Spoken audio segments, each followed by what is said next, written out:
Mi nuera me expulsó de la cena de Navidad. Hueles mal. ¡Lárgate! Entonces decidí tomar un avión y volver a México. En el aeropuerto vi a un hombre ciego perdido, llorando. Le di mis últimos $50. Él se quitó los lentes y dijo, «Sigues teniendo la misma bondad». No lo podía creer al reconocer a mi amor de adolescencia. Él sacó un cheque y dijo, «Es nuestro turno de celebrar el amor, pero antes necesito decirte que me alegra tenerte aquí. Sigue mi historia hasta el final y comenta desde qué ciudad me estás viendo. Así podré ver hasta dónde ha llegado mi historia». 69 años viviendo y jamás pensé que la Navidad podría convertirse en el día más doloroso de mi existencia. Me llamo Karime, y esta es la historia de cómo mi propia familia me enseñó que a veces el amor no es suficiente cuando se enfrenta a la crueldad calculada. Esa mañana del 24 de diciembre, desperté con una emoción que hacía años no sentía. Había planchado mi mejor vestido la noche anterior, un azul marino que mi difunto esposo siempre decía que hacía resaltar mis ojos. Me peiné con cuidado, me puse el collar de perlas que guardaba como un tesoro desde mis 20 años, y salí de mi pequeño apartamento con una ilusión que ahora me duele recordar. El viaje en autobús desde mi barrio hasta la casa de Mateo me tomó 1 hora y media. Durante todo el trayecto, apreté contra mi pecho la bolsa donde llevaba los regalos que había comprado con tanto cuidado. Para mi nieto de 12 años, un libro de aventuras que costó $32 de mi pensión de 800 mensuales. Para mi nieta de 8 años, una muñeca que encontré en oferta por $28. Para Mateo, una camisa que había visto admirar en el centro comercial, $45 que representaban casi una semana de mi presupuesto para comida. Cuando llegué a su casa, un edificio de 2 pisos en un barrio donde las casas cuestan más de $300,000, respiré profundo antes de tocar el timbre. La puerta se abrió y apareció Arlette, mi nuera de 35 años. Su expresión cambió inmediatamente al verme, como si hubiera encontrado algo desagradable en su zapato. «Ah, ya llegaste», dijo sin siquiera saludarme. No me invitó a pasar. Simplemente se hizo a un lado, como si mi presencia fuera inevitable, pero no bienvenida. El interior de la casa olía a canela y pino, decorado con luces doradas y un árbol de Navidad que debió costar más que mis gastos de 2 meses. La mesa estaba puesta para 8 personas, pero inmediatamente noté algo que me encogió el estómago. No había un lugar para mí. «Mamá Karime», apareció Mateo desde la sala, pero su abrazo fue mecánico, como si cumpliera con un protocolo. «Mi hijo», el bebé que cargué durante 9 meses, el niño que consolé durante innumerables noches, me saludaba como si fuera una visita obligada. En la sala estaban los padres de Arlette, sus hermanos y sus cuñadas. Todos me saludaron con cortesía forzada, esa clase de educación que se da a alguien que consideran inferior, pero que deben tolerar por las circunstancias. «Los niños están en el cuarto de juegos», me informó Arlette mientras se dirigía a la cocina. «Puedes saludarlos después». Después, como si ver a mis propios nietos fuera un privilegio que debía ganarme. Me senté en el sillón más alejado, observando cómo la familia de Arlette dominaba la conversación. Hablaban de sus trabajos importantes, sus viajes recientes, sus planes para remodelar sus casas. Yo permanecí en silencio, sintiendo cada vez más pequeña en ese ambiente donde todo brillaba excepto mi presencia. La comida transcurrió sin que nadie me dirigiera una pregunta directa. Cuando traté de contar sobre la clase de costura que había empezado en el centro comunitario, Arlette interrumpió para hablar sobre el nuevo trabajo de su hermana. Cuando mencioné que había estado leyendo un libro muy interesante, su madre cambió el tema inmediatamente hacia sus planes de vacaciones. Después de la cena, mientras todos se relajaban en la sala, me ofrecía a ayudar con los platos. Arlette me miró con fastidio. «No es necesario, Karime. Todo está bajo control». Pero yo insistí. Necesitaba hacer algo, contribuir de alguna manera. En la cocina, mientras lavaba los vasos con cuidado, escuché risas desde la sala. Risas de las que yo no formaba parte. Cuando regresé, los niños finalmente habían bajado. Mi nieto me saludó con un «Hola, abuela», rápido antes de volver a su videojuego. Mi nieta se acercó tímidamente, pero cuando le di su regalo, Arlette intervino inmediatamente. «¿Qué le dices a tu abuela, mija?» Su tono tenía esa falsa dulzura que usan los padres para enseñar modales, pero había algo más, algo que me hizo sentir como si mi regalo fuera una molestia. «Gracias, abuela», susurró la niña, pero ya estaba viendo hacia donde su madre le indicaba que fuera. Fue entonces cuando sucedió. Arlette estaba sirviendo café cuando mi nieta tropezó accidentalmente y derramó un poco de agua en mi vestido. No fue nada grave, solo unas gotas, pero la reacción de Arlette fue inmediata y brutal. «¡Por Dios!», gritó, como si hubiera ocurrido una catástrofe. «Mira lo que pasó. Este vestido debe tener años, seguramente huele a humedad». Sentí que mi cara se encendía de vergüenza. Todos en la sala habían volteado a vernos. «No es nada, está bien», murmuré, tratando de minimizar la situación. Pero Arlette no había terminado. Se acercó a mí con una expresión de disgusto exagerado y lo suficientemente alto para que todos escucharan, dijo: «Hueles mal, lárgate». El silencio que siguió fue ensordecedor. Todas las miradas estaban sobre mí. Sentí que el mundo se detenía, que el aire se volvía espeso. El collar de perlas parecía pesar toneladas en mi cuello, pero lo que más me dolió no fue la crueldad de Arlette. Fue la reacción de Mateo, mi hijo, la persona que se suponía que debía defenderme sin importar nada, la persona por la que había sacrificado tanto durante tantos años. Me miró directamente a los ojos y asintió lentamente, confirmando que estaba de acuerdo con su esposa. En ese momento entendí que había perdido a mi hijo para siempre. No por la muerte, sino por algo peor, por la cobardía y la traición. Me levanté del sillón con toda la dignidad que pude reunir. Mi cuerpo temblaba, pero mi voz salió firme. «Tienes razón, Arlette, ya me voy». Recogí mi bolsa, mi abrigo y caminé hacia la puerta. Nadie me detuvo. Nadie dijo que Arlette había exagerado. Nadie me pidió que me quedara. Mientras esperaba el autobús en la parada, con el frío de Chicago cortándome la cara, tomé una decisión que cambiaría mi vida para siempre. Regresaría a México. No tenía nada más que hacer en este país donde mi propia familia me trataba como un estorbo.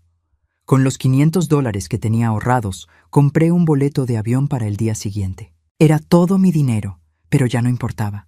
Si iba a estar sola, al menos sería en la tierra donde nací, donde tal vez podría encontrar algo de paz en mis últimos años. Esa noche, en mi apartamento vacío, toqué el collar de perlas mientras lloraba. Era lo último que me quedaba de los tiempos, cuando alguien realmente me había amado. No sabía que al día siguiente, en el lugar más inesperado, el destino me tenía preparada la sorpresa más grande de toda mi vida. El aeropuerto O'Hare a las 6 de la mañana del 25 de diciembre era un lugar extraño, lleno de personas que, como yo, habían decidido escapar de algo. Mientras arrastraba mi pequeña maleta por los pasillos interminables, observaba las caras a mi alrededor. Ejecutivos que perdieron vuelos por reuniones navideñas que se alargaron, familias que viajaban para celebraciones tardías y personas solitarias como yo que simplemente necesitaban estar en otro lugar. Mi vuelo a Guadalajara saldría hasta las 3 de la tarde, así que tenía 9 horas por delante para reflexionar sobre la decisión más impulsiva de mi vida. Me había despertado a las 4 de la madrugada con una sensación de liberación que no experimentaba desde hacía años. Por primera vez en décadas, nadie esperaba nada de mí. Nadie me necesitaba, pero tampoco nadie me rechazaría. El boleto me había costado $450, dejándome con apenas 50 para emergencias. Era irresponsable, lo sabía, pero después de 69 años de ser responsable para otros, sentía que me merecía un acto de rebeldía. Me instalé en la Terminal 3, cerca de la puerta B15, en esos asientos azules de plástico que parecían diseñados para ser incómodos. El olor a café y productos de limpieza industrial se mezclaba con el sonido constante de anuncios y motores de aviones. Era un lugar impersonal, pero extrañamente consolador. Aquí nadie me conocía como la mamá de Mateo o la suegra de Arlette. Era simplemente Karime, una mujer mayor con una maleta pequeña y un futuro incierto. Había estado sentada aproximadamente 2 horas cuando lo vi. Un hombre de mi edad, tal vez unos años menor, estaba parado cerca de los teléfonos públicos. Llevaba lentes oscuros y un bastón blanco en la mano. Pero lo que me llamó la atención no fue su ceguera, sino su desesperación. Se movía en círculos pequeños, como si hubiera perdido algo importante, y podía escuchar sollozos quedos que le nacían desde el pecho. Durante varios minutos, otras personas pasaron junto a él sin detenerse. El mundo moderno parece diseñado para ignorar el dolor ajeno, especialmente cuando ese dolor pertenece a alguien que ya no consideramos productivo o relevante. Yo misma dudé en acercarme. Después de lo ocurrido la noche anterior, mi confianza en la humanidad estaba bastante golpeada. Pero algo en la postura de ese hombre me resultaba familiar. No físicamente, sino emocionalmente. Era la posición de alguien que había perdido más que un objeto material. Era la postura de quien se siente completamente solo en el mundo. Me levanté y caminé hacia él, mis zapatos haciendo eco en el suelo pulido. «Disculpe, señor», dije suavemente. «¿Necesita ayuda?» Se detuvo inmediatamente, volteando la cabeza hacia mi voz. Tenía una barba cana bien cuidada y líneas profundas alrededor de los ojos que hablaban de años de sonreír y también de sufrir. «Perdí mi cartera», me dijo con una voz quebrada que delataba horas de llanto contenido. Tenía el número de teléfono de mi sobrina. Ella iba a recogerme. Ahora no sé cómo contactarla. Su acento era mexicano, como el mío, pero de una región diferente. Había algo en su forma de hablar que me transportó inmediatamente a mi juventud, a los tiempos cuando las voces masculinas podían hacerme sentir protegida en lugar de amenazada. «¿Necesita dinero para una llamada?», le pregunté, aunque sabía que ya no había teléfonos públicos que funcionaran con monedas. «No, necesito un teléfono celular, pero no tengo dinero para comprarlo. Todo estaba en mi cartera». Sus manos temblaban ligeramente mientras hablaba. «Mi sobrina debe estar preocupada. Se suponía que debía haberle llamado hace 3 horas». Sin dudarlo ni un segundo, saqué los $50 de mi bolso. Era literalmente todo el dinero que me quedaba en el mundo. Pero viendo a este hombre en su desesperación, no pude guardármelo. «Tome», le dije, poniéndole los billetes en la mano. «Puede comprar uno de esos teléfonos prepagados en la tienda de allá». Sus dedos se cerraron alrededor del dinero y luego alrededor de mi mano. Su tacto era suave pero firme, como el de alguien que había trabajado con las manos, pero también había sabido ser gentil. «¿Por qué hace esto por un extraño?», me preguntó, y en su voz había algo más que gratitud. Había asombro genuino, como si fuera la primera vez en mucho tiempo que alguien le mostraba bondad desinteresada. «Porque conozco lo que se siente estar perdido», respondí sin pensarlo mucho. Era la verdad más honesta que había pronunciado en años. Él asintió lentamente, como si entendiera exactamente lo que yo quería decir. «Siempre fuiste diferente», murmuró, casi para sí mismo, pero lo suficientemente alto para que yo lo escuchara. Esa frase me hizo detenerme. Había algo extrañamente familiar en esas palabras, en la forma en que las dijo. Pero antes de que pudiera procesarlo completamente, él siguió hablando. «¿Cómo puedo agradecerle? ¿Cuál es su nombre?» «Karime», dije, y al pronunciar mi propio nombre, sentí como si fuera la primera vez en años que alguien realmente quería saberlo. «Karim», repitió lentamente, como si estuviera saboreando cada sílaba. «Es un nombre hermoso. Significa generosa, ¿verdad?» Asentí, sorprendida de que lo supiera. No mucha gente conocía el significado de mi nombre. Mi madre me lo puso porque nací en invierno, y ella decía que los bebés de invierno necesitaban nombres cálidos para compensar el frío del mundo. Por primera vez en toda la conversación, él sonrió. Era una sonrisa que transformaba completamente su rostro, haciéndolo ver años más joven. Su madre tenía razón. El mundo puede ser muy frío, pero usted acaba de demostrarme que todavía hay gente que lleva calor dentro. Se dirigió hacia la tienda de electrónicos con paso más seguro, usando el bastón con la confianza de alguien que había aprendido a navegar el mundo sin vista. Yo regresé a mi asiento, Pero algo había cambiado. Por primera vez en 24 horas, había hecho algo que me hizo sentir bien conmigo misma. Aproximadamente 30 minutos después, lo vi regresar. Caminó directamente hacia donde yo estaba sentada, como si hubiera memorizado exactamente mi ubicación. Pude contactar a mi sobrina, me dijo. Viene en camino, pero antes de que llegue quería agradecerle apropiadamente. Se sentó en la silla junto a mí y por primera vez noté algo que me había pasado desapercibido. Tenía una pequeña cicatriz en la frente, casi imperceptible, pero que se hacía visible cuando la luz le daba de cierta manera. No es necesario agradecerme nada, le dije. Solo espero que encuentre a su familia. ¿Ya la encontré?, dijo de una manera extraña, como si hubiera un significado oculto en sus palabras. Luego, lentamente, se quitó los lentes oscuros. El hombre levantó la cabeza y por primera vez Karime vio sus ojos. Su corazón se detuvo. Los ojos que había amado con la intensidad de mis 20 años estaban frente a mí. Ojos que había llorado durante noches enteras, que había buscado en rostros de extraños durante décadas, que creía perdidos para siempre en un accidente que nunca sucedió.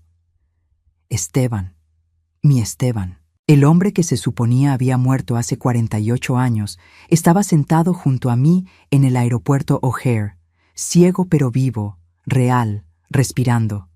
Mi cuerpo entero comenzó a temblar de una manera que no podía controlar. El collar de perlas se sentía como si me estuviera estrangulando. El mundo alrededor desapareció. Los anuncios del aeropuerto, el ruido de los motores, las conversaciones de otros pasajeros. Solo existían esos ojos cafés que una vez conocían cada uno de mis secretos.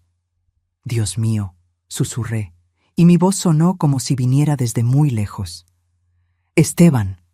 Él sonrió con una mezcla de tristeza y alivio que me partió el corazón en pedazos. Hola, Karime. Sigues teniendo la misma bondad. Las lágrimas comenzaron a brotar sin que pudiera detenerlas. 48 años de dolor, de luto, de preguntas sin respuesta, se derramaron de mí en ese momento.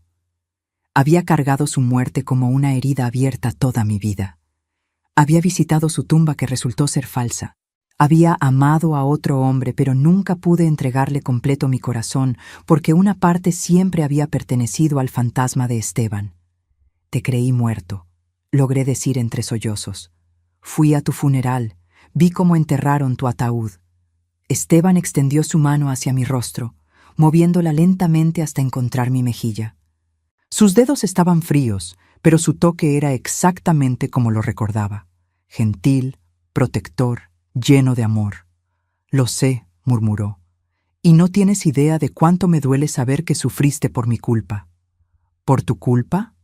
Mi voz se quebró. Tú no causaste el accidente, Esteban. Fue horrible, pero no fue tu culpa.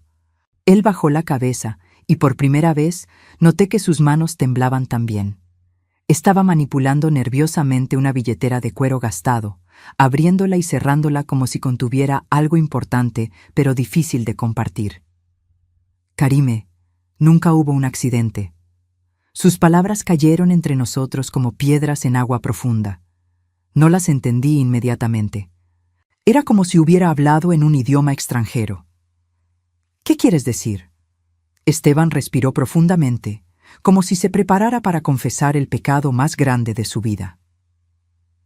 El 23 de noviembre de 1975, el día que se suponía que iba a morir en ese accidente, yo estaba escondido en casa de mi tío en Tijuana. El mundo se inclinó. Literalmente sentí como si el suelo del aeropuerto se hubiera movido debajo de mí. Eso es imposible. Vi el informe policial. Vi tu cuerpo en el hospital. Viste el cuerpo de otro hombre, alguien que había muerto en un accidente real, pero que no tenía familia que lo reclamara. Su voz era apenas un susurro, llena de vergüenza. Mi familia lo organizó todo. No podía respirar. El aire se había vuelto espeso, pesado. ¿Tu familia? ¿Por qué tu familia haría algo así? Porque no querían que me casara contigo. La brutalidad de esa revelación me golpeó como una bofetada física. Durante todos estos años, Había idealizado el amor que Esteban y yo habíamos compartido. Lo recordaba como algo puro, perfecto, trágicamente interrumpido por el destino. Descubrir que había sido destruido deliberadamente por la crueldad humana era 1000 veces peor que cualquier accidente. No entiendo, murmuré, aunque una parte horrible de mí sí entendía. Tu familia era pobre, Karime. Mis padres tenían planes diferentes para mí. Querían que me casara con la hija de un empresario de Guadalajara, alguien que trajera dinero y conexiones a la familia. La humillación me quemó por dentro. No solo había sido rechazada, había sido considerada tan inferior que merecía ser engañada de la manera más cruel posible. Entonces, simplemente decidieron matarte. Decidieron matarme para ti, sí. Me dijeron que si no cooperaba, te harían daño a ti también. Mi padre tenía conexiones peligrosas, y yo era muy joven para saber si era un farol o no. Sus dedos encontraron los míos y los apretaron con desesperación. Era un cobarde de 18 años, Karime. Creí que si desaparecía, al menos tú estarías a salvo. ¿Y por qué no viniste a buscarme después? ¿Por qué esperaste hasta ahora? Esteban se tocó la cicatriz en su frente, ese detalle que había notado pero que no había querido examinar demasiado. Porque cuando finalmente reuní el valor para regresar, 3 años después, descubrí que ya estabas casada. Tenías 24 años y acababas de tener a tu bebé. Mi corazón se detuvo. Mateo. Había conocido a mi difunto esposo en 1977, 2 años después de la supuesta muerte de Esteban. Me casé con él porque necesitaba seguridad, porque estaba cansada de llorar, porque pensé que nunca volvería a sentir amor verdadero y que tal vez el cariño sólido y confiable sería suficiente. Te vi una vez, continuó Esteban. Estabas en el parque con tu bebé. Te veías feliz, o al menos en paz. Tu esposo te trataba bien. Podía ver eso desde la distancia. Y decidí que no tenía derecho a arruinar la vida que habías construido. Las lágrimas ahora fluían libremente por mis mejillas. Pero nunca fui completamente feliz, Esteban. Una parte de mí siempre te extrañó. Siempre me pregunté qué habría pasado si hubieras vivido. Y yo viví todos estos años preguntándome si había tomado la decisión correcta. Su voz se quebró, especialmente cuando supe que tu esposo había muerto. Para entonces ya habían pasado 13 años, y pensé que tal vez era demasiado tarde para nosotros. ¿Cómo supiste que había enviudado? Por primera vez desde que había empezado esta confesión imposible, Esteban sonrió ligeramente. Porque nunca dejé de seguir tu vida de lejos, Karime. Nunca dejé de cuidarte, aunque fuera desde las sombras. Esa revelación me dejó sin palabras. La idea de que Esteban había estado consciente de mi existencia durante todas estas décadas, mientras yo creía que él estaba muerto, era tan surrealista que mi mente se resistía a aceptarla. ¿Cómo es posible que estés aquí, ahora, en este momento exacto? Esteban abrió su billetera con cuidado y sacó algo pequeño. Era una fotografía amarillenta, gastada por el tiempo. Incluso en mi estado de shock pude reconocerla. Era una foto nuestra de cuando teníamos 20 años, tomada en el patio de mi casa de la infancia, bajo las bugambilias moradas. Siempre supe que algún día volverías a México, dijo suavemente. Y siempre supe que cuando lo hicieras, sería porque habías perdido toda esperanza aquí. Llevo 5 años tomando vuelos a Guadalajara cada temporada navideña, esperando encontrarte. La magnitud de su dedicación me abrumó. Mientras yo había estado viviendo una vida que creía era la única posible, él había estado buscando activamente la manera de reencontrarnos. Esteban, comencé, pero él me interrumpió. Antes de que digas nada más, hay algo que necesitas saber sobre aquella noche, Karime. Algo que cambió todo. Tomó mis manos entre las suyas. Hay algo que necesitas saber sobre aquella noche, Karime. Algo que cambió todo. Las palabras de Esteban quedaron suspendidas entre nosotros como una promesa y una amenaza al mismo tiempo.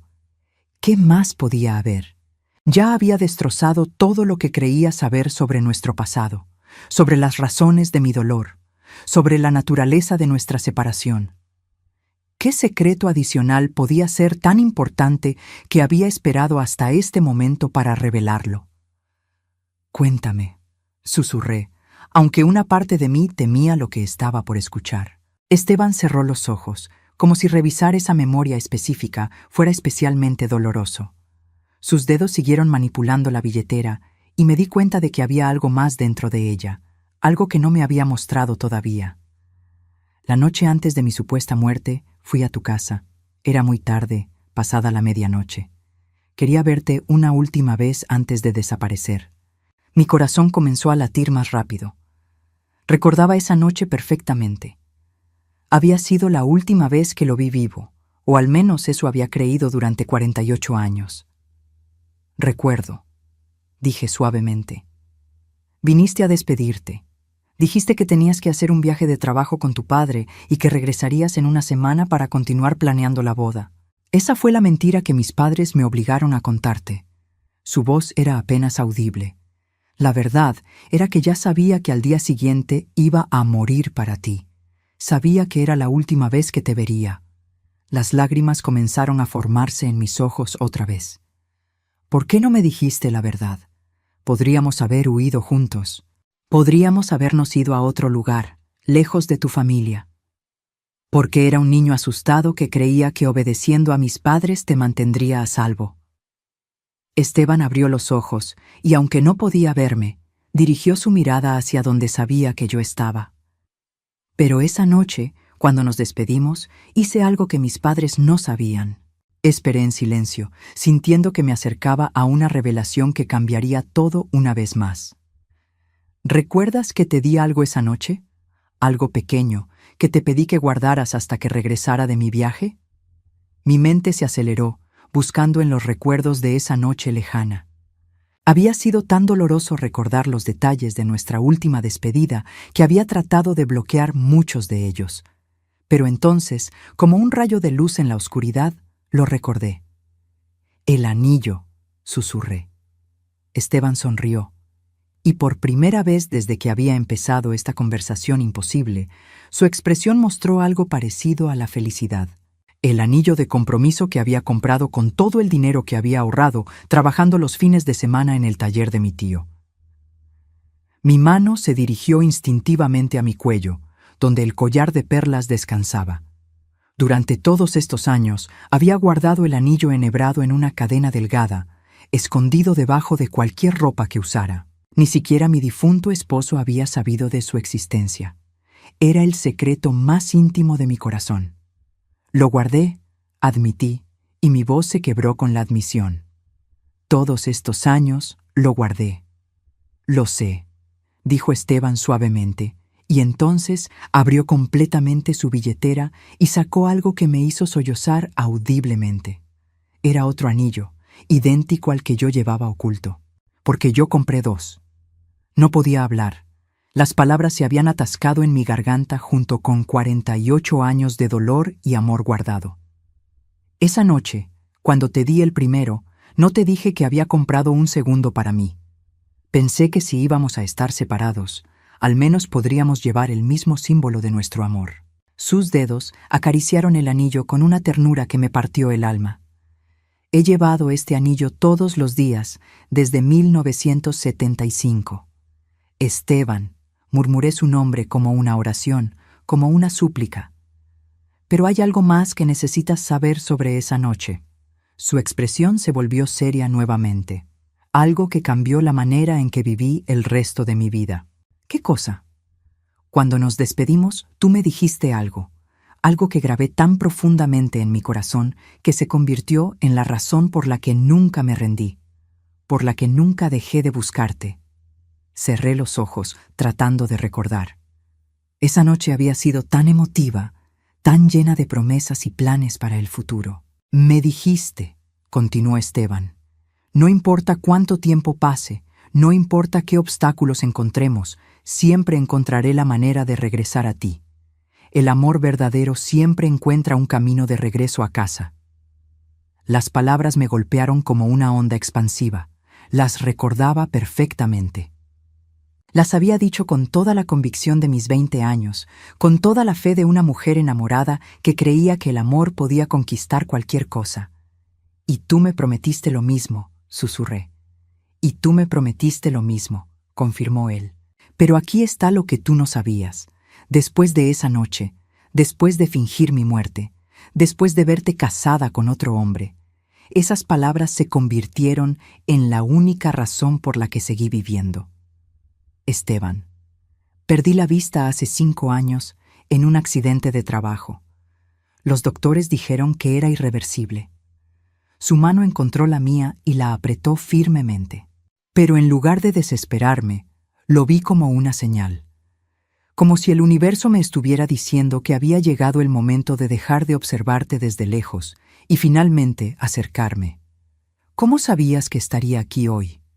Por primera vez en toda nuestra conversación, Esteban se rió suavemente y el sonido me transportó inmediatamente a nuestros días de juventud, cuando su risa era mi sonido favorito en el mundo.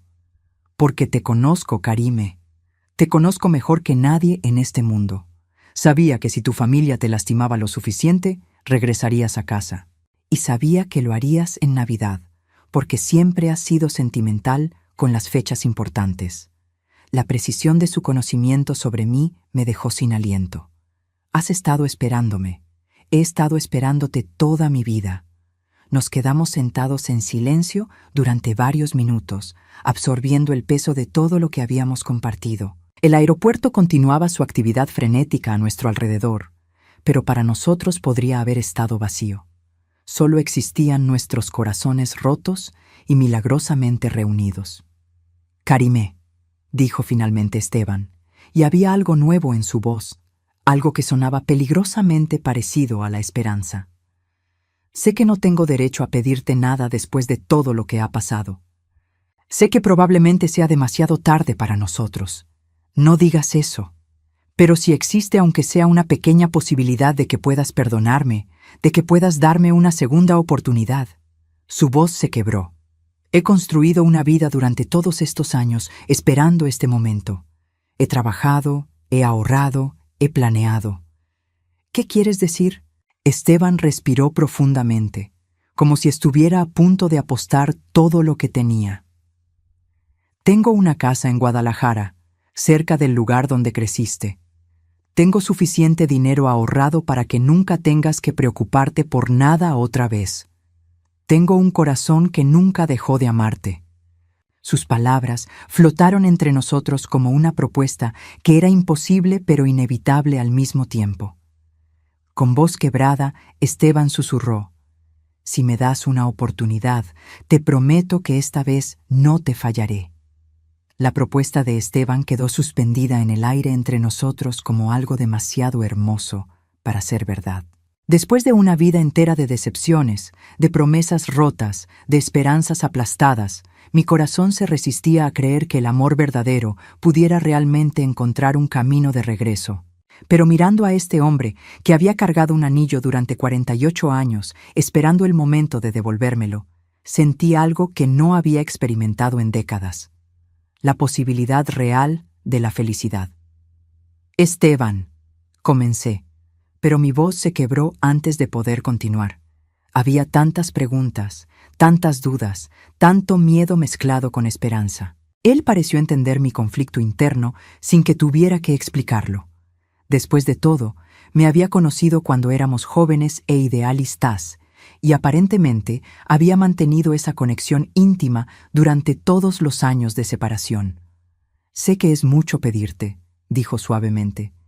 «Sé que suena como el sueño imposible de un viejo que nunca aprendió a soltar el pasado». «No eres viejo», protesté automáticamente, y me di cuenta de que era verdad. A pesar de sus 68 años, a pesar de la ceguera, a pesar de las líneas que el tiempo había trazado en su rostro, seguía siendo el mismo hombre del que me había enamorado. La esencia de quien era, su bondad, su determinación, su capacidad de amar, todo eso permanecía intacto.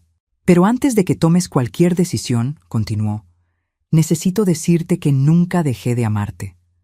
Sacó un pequeño estuche de terciopelo de su bolsillo, uno que obviamente había estado cargando durante mucho tiempo, y que esto te pertenece desde 1974. Abrió el estuche con manos temblorosas y ahí estaba, el anillo original que me había dado aquella última noche, pero ahora acompañado de otro, más elegante, con un diamante que brillaba incluso bajo las luces fluorescentes del aeropuerto. Compré este segundo anillo hace 10 años, explicó, cuando finalmente admití que no podía seguir viviendo como si estuviera muerto. Decidí que si alguna vez te encontraba, te pediría que te casaras conmigo apropiadamente, como debería haber hecho cuando éramos jóvenes. Las lágrimas corrían libremente por mi rostro ahora. ¿Cómo puedes estar seguro de que soy la misma persona de la que te enamoraste? Han pasado casi 50 años, Esteban. He cambiado, he envejecido, he cometido errores. Acabas de darle tus últimos $50 a un extraño en el aeropuerto, dijo con una sonrisa que iluminó todo su rostro. Eres exactamente la misma mujer de la que me enamoré.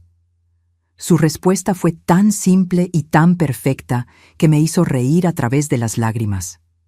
Tenía razón. A pesar de todo lo que había vivido, a pesar del dolor y la desilusión, mi esencia fundamental no había cambiado.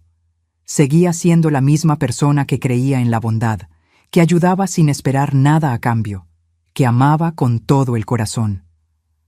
Pero hay algo más que necesitas saber, continuó Esteban, y su expresión se volvió más seria.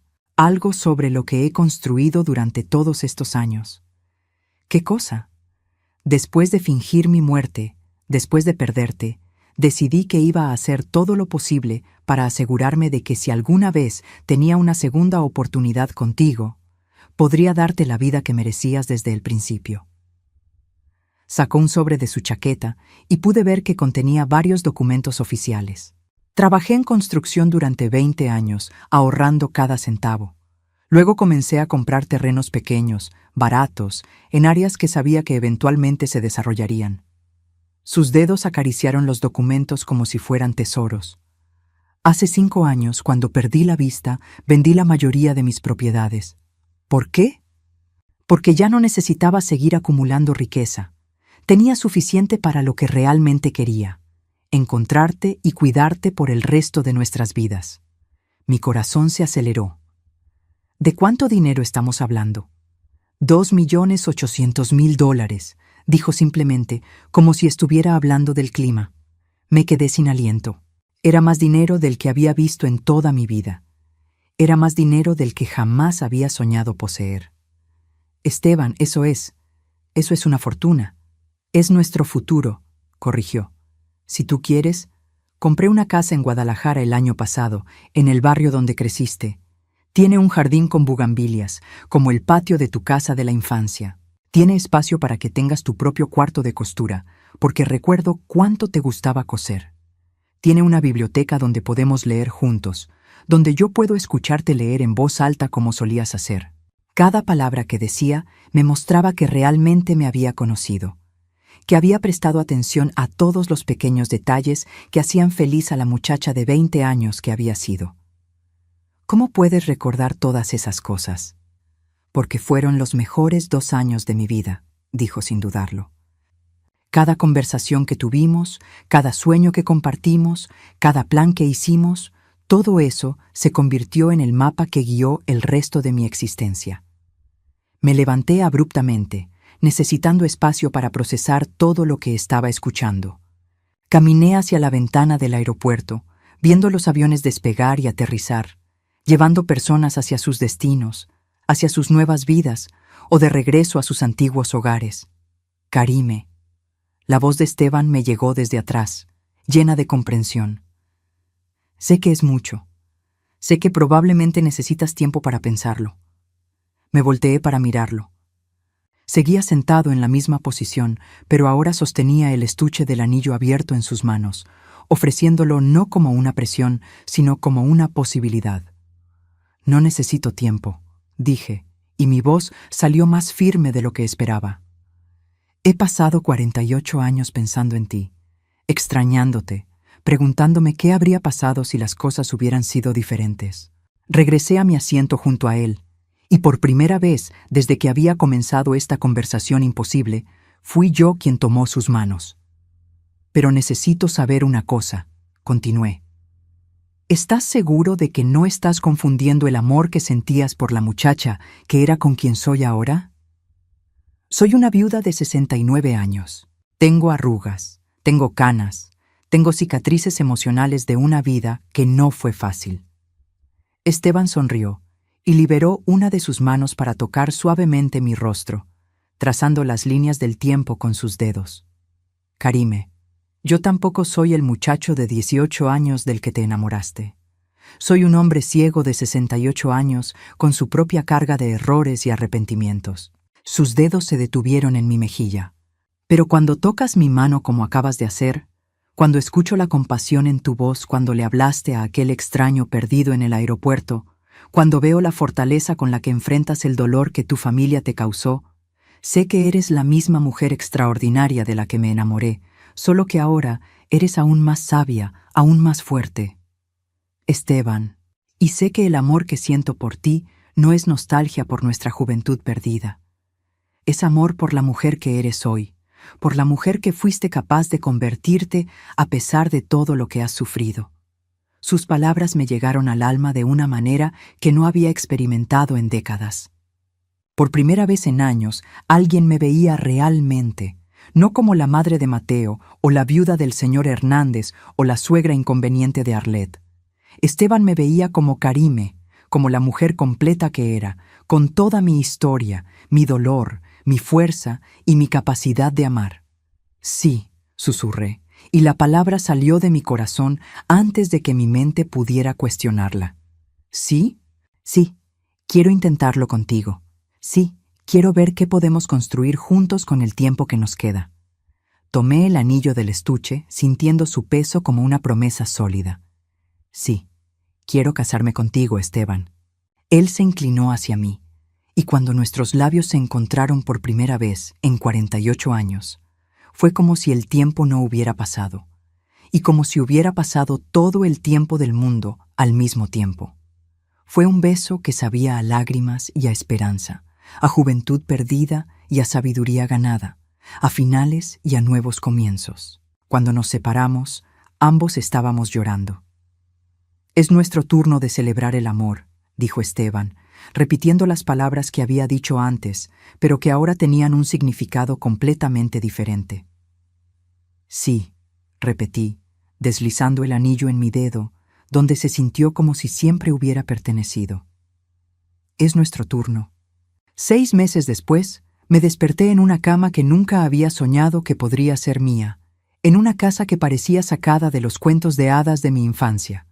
La luz del sol se filtraba a través de las cortinas de encaje blanco, creando patrones dorados en las paredes color durazno de nuestra recámara. Entonces, desde la ventana, podía ver el jardín que Esteban había diseñado pensando en mí. Bugambilias moradas que trepaban por las paredes de cantera, una fuente pequeña en el centro del patio, y rosales que llenaban el aire matutino con su fragancia. Era difícil creer que la mujer que había sido humillada en una cena navideña, que había dado sus últimos $50 a un extraño en el aeropuerto, que había llorado de soledad en un asiento de plástico azul, era la misma persona que ahora despertaba cada mañana al lado del amor de su vida recuperado. Esteban ya estaba levantado. Lo escuché en la cocina, preparando café con el cuidado meticuloso que había desarrollado durante sus años de ceguera. Cada movimiento era preciso, cada sonido tenía un significado. Había aprendido a navegar su mundo sin vista con una gracia que me llenaba de admiración.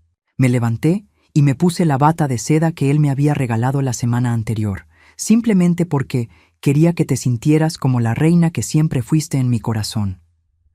Estos gestos de cariño constante seguían sorprendiéndome. Después de años de ser tratada como un inconveniente, como alguien cuyas necesidades y deseos no importaban, despertar cada día siendo amada y valorada se sentía como un milagro continuo. «Buenos días, mi amor», me saludó cuando entré a la cocina, y aunque no podía verme, siempre sabía exactamente cuándo llegaba.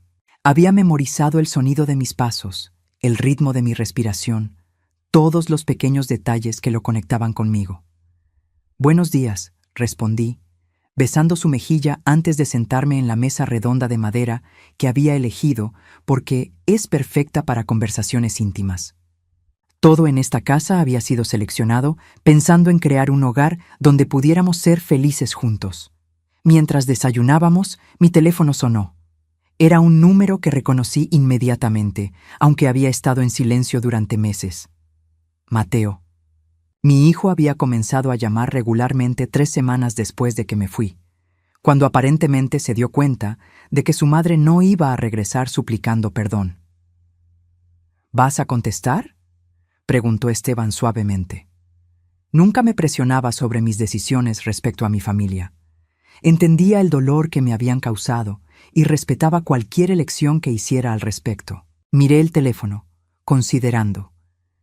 Los primeros mensajes de Mateo habían sido defensivos, luego preocupados, finalmente desesperados. Arlette había comenzado a mostrar su verdadera personalidad una vez que ya no tenía a mí como chivo expiatorio para su frustración. Sin mi presencia para absorber su crueldad, había comenzado a dirigirla hacia Mateo y los niños. «Hola, Mateo», contesté finalmente. «Mamá», su voz sonó inmediatamente aliviada. «Gracias por contestar.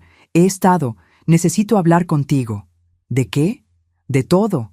De lo que pasó en Navidad, de cómo te tratamos, de...» Su voz se quebró ligeramente. «Mamá, Arlette y yo nos estamos divorciando». La noticia no me sorprendió. Una mujer que es cruel con una suegra indefensa eventualmente mostrará esa misma crueldad hacia otros miembros de la familia. ¿Y los niños? Los niños están bien. De hecho, están mejor. Sin toda la tensión constante. Sin el ambiente tóxico que Arlette había creado.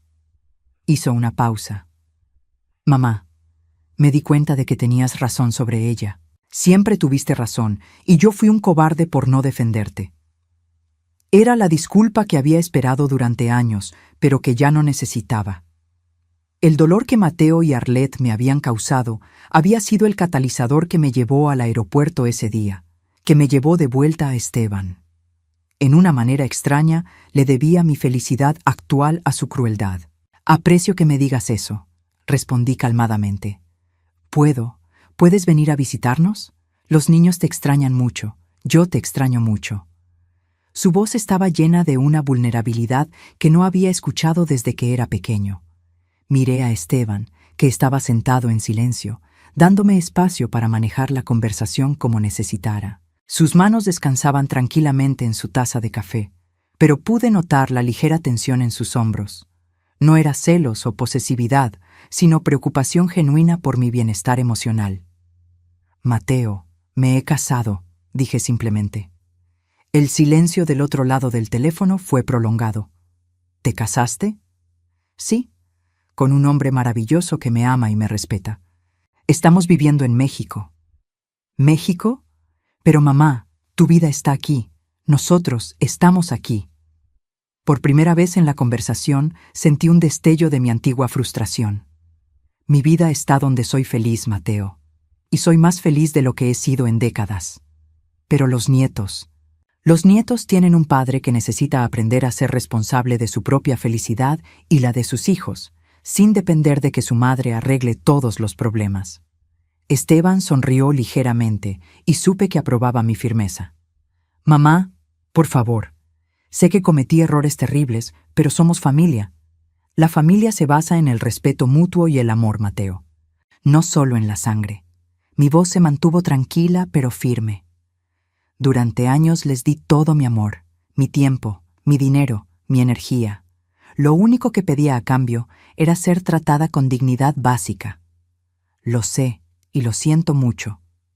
Tu disculpa es importante para mí», continué, «pero no significa que deba regresar a una situación donde no fui valorada». «¿Entonces nunca vas a regresar?» «Tal vez algún día vaya a visitarte, pero será como invitada, no como la empleada doméstica no remunerada que esperan que sea». Tomé la mano libre de Esteban, sintiendo su apoyo silencioso. «Tengo una nueva vida ahora, Mateo. Una vida donde soy amada, respetada y apreciada todos los días». ¿Es feliz, mamá? ¿Realmente feliz? La pregunta me sorprendió por su sinceridad. más feliz de lo que jamás pensé que podría volver a ser. Después de colgar, Esteban se acercó y me abrazó desde atrás, sus brazos rodeando mi cintura mientras yo seguía sentada en la mesa. «¿Cómo te sientes?», preguntó. «En paz», respondí, y me di cuenta de que era completamente cierto. Por primera vez en años, completamente en paz. «¿Extrañas algo de tu vida anterior?». Consideré la pregunta honestamente. Extraño a los niños, pero no extraño el dolor constante de no sentirme valorada. No extraño caminar en cáscaras de huevo, tratando de no molestar a Arlet. No extraño sentirme como un estorbo en la vida de mi propio hijo. «Los niños van a crecer», dijo Esteban suavemente. «Algún día van a entender lo que pasó y tal vez busquen una relación contigo por su propia cuenta. Y si lo hacen, estaré aquí. Pero no voy a vivir mi vida esperando ese día». Esa tarde, mientras Esteban leía en braille en su sillón favorito, yo trabajaba en mi nueva máquina de coser, creando un vestido para la boda de la hija de nuestra vecina. Había comenzado a tomar encargos de costura otra vez, no porque necesitara el dinero, sino porque me daba alegría crear cosas hermosas para personas que apreciaban mi trabajo. La tarde del sol entraba por las ventanas abiertas, llevando consigo el sonido de los pájaros en el jardín y el aroma de las flores que cuidábamos juntos. Esta era la vida que había soñado cuando era joven, tranquila, llena de amor, significativa. Cuando terminé de trabajar, me acerqué a Esteban y me senté en el suelo junto a su silla, recargando mi cabeza en su rodilla, como solía hacer cuando éramos novios. «¿En qué piensas?», le pregunté. «En lo agradecido que estoy», respondió, acariciando mi cabello. «En que a veces las cosas más hermosas nacen del dolor más profundo. ¿Crees que habríamos sido tan felices si nos hubiéramos casado cuando éramos jóvenes?». Esteban consideró la pregunta. «Habríamos sido felices de una manera diferente, pero no habríamos apreciado esta felicidad de la manera que la apreciamos ahora. No habríamos entendido lo preciosa que es la paz después de la tormenta». Esa noche, mientras nos preparábamos para dormir, miré mi reflejo en el espejo del tocador. Era la misma mujer que había sido humillada 6 meses atrás, pero al mismo tiempo era completamente diferente. Mis ojos tenían una luz que había estado ausente durante años. Mi postura era más recta, más confiada. Era una mujer que sabía que era amada, y esa certeza había transformado todo en mí. ¿Sabes qué es lo más hermoso de todo esto?, le dije a Esteban mientras nos acostábamos. «¿Qué cosa?». «Que por primera vez en mi vida no tengo que demostrarle a nadie que merezco amor. Simplemente lo recibo y lo doy naturalmente». Esteban me besó suavemente. «Siempre lo mereciste, mi amor. Solo necesitabas a alguien lo suficientemente inteligente como para verlo». Mientras me quedaba dormida en sus brazos, pensé en todas las mujeres que, como yo, habían pasado años dando amor sin recibirlo a cambio, sintiendo que su valor dependía de cuánto podían sacrificar por otros. Quería que supieran lo que yo había aprendido, que nunca es demasiado tarde para exigir el respeto que merecen, que nunca es demasiado tarde para elegir la felicidad sobre la obligación, que nunca es demasiado tarde para que el amor verdadero encuentre su camino de regreso a casa. Cuando Mateo llamó por 10ª vez la semana siguiente, miré el teléfono, sonreí suavemente y lo apagué para siempre. No por crueldad, sino porque finalmente había aprendido que mi felicidad no dependía de arreglar la vida de otros, ni siquiera la de mi propio hijo. Era libre, era amada y era feliz. Y eso, después de 69 años de vida, era más de lo que jamás había soñado posible.